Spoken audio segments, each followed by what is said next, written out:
Welcome back to Living in Weight. Thankfully, this has not happened to me a lot. I've only experienced it once, but if you've had food poisoning before, you know how miserable it can be.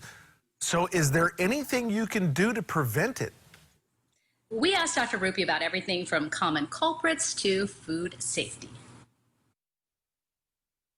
With Labor Day coming up and perhaps you're planning a barbecue, it's a good time to be reminded about food safety and food poisoning. For that, we bring our good friend Dr. Rupy for a new segment of Ask Dr. Rupy. So nice to see you. Nice to see you as well. All right, let's get right to it because I know this is an important issue. No one likes to get sick. So tell me more about some of the food safety and food poisoning tips. So food poisoning can range from anything as simple as mild nausea, vomiting, diarrhea, belly pains, but it can become something more life-threatening fairly quickly. So it's really important that we know some things about food safety. So when it comes to food poisoning, there's bacteria, viruses, parasites that can cause food poisoning.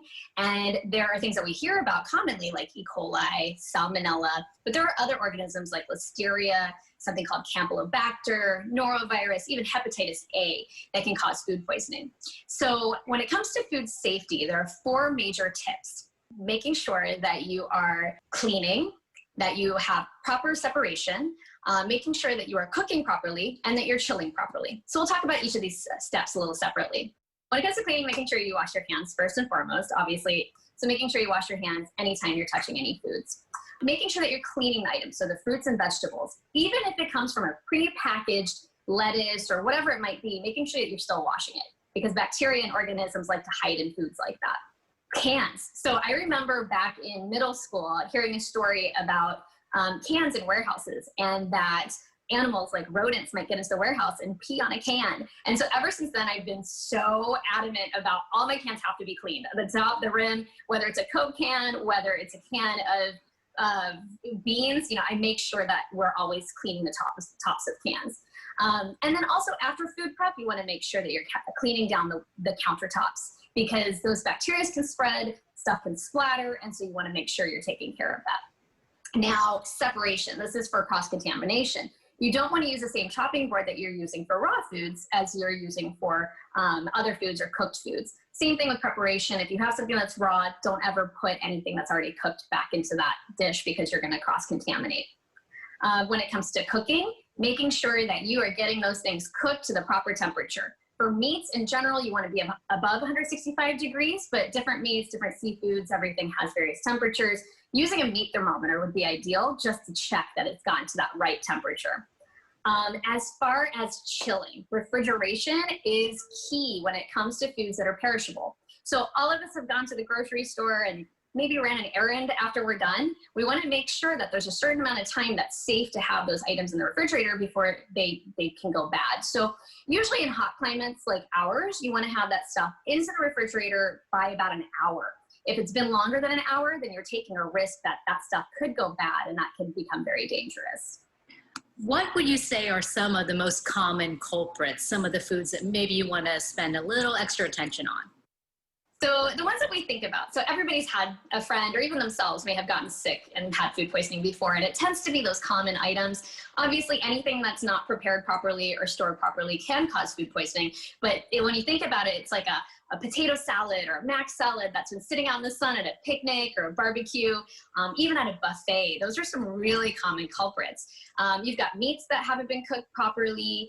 Some deli meats can also be common culprits. And we often hear in the news about green leafy vegetables. So in spinach or kale, there'll be an E. coli outbreak. And that's because the bacteria likes to get stuck in those little crannies that those green leafy vegetables have. So again, making sure that you're cleaning things properly, even if it has been pre-cleaned, making sure that you're also taking that step to wash your items. Last question, really, just because everyone is so concerned about COVID. Any tips on, is it safe to share food? So if you are sharing food, and a lot of folks are getting food from outside, from the restaurants and from out and about, and then they worry if there's suddenly been someone who's had exposure at that restaurant or maybe even from a neighbor. So making sure that if you're taking food from anywhere outside of your home, that you're heating that food. COVID is killed by heat. So if you're able to microwave that food for about a minute, that should be helpful to kill the virus in case it's present. Great tips as always, Dr. Rupy. Where can people go to find out more information? My website is drrupie.com, and I'm on social media, Instagram and Facebook. My handle is dr.rupie, so it's dr.rupie. All right. Always great to have you on the show. We look forward to seeing you next time for Ask Dr. Rupie. Thanks so much. And anybody who's had food poisoning knows it's just not fun. There's nothing good about it except losing weight. No, and especially, with Labor Day coming up, I know we're in different times and so forth. A lot of people plan, barbecues, different things. And here we are hotter. So if you leave anything out like a potato salad, you do need to be worried about that. Absolutely. Well, I mean, there won't be any large gatherings, but I like Right. the thought of just going ahead and taking the food and just heating it up for a minute. It's not gonna dry it out. It's just gonna heat it up. It's a great tip. All right, we got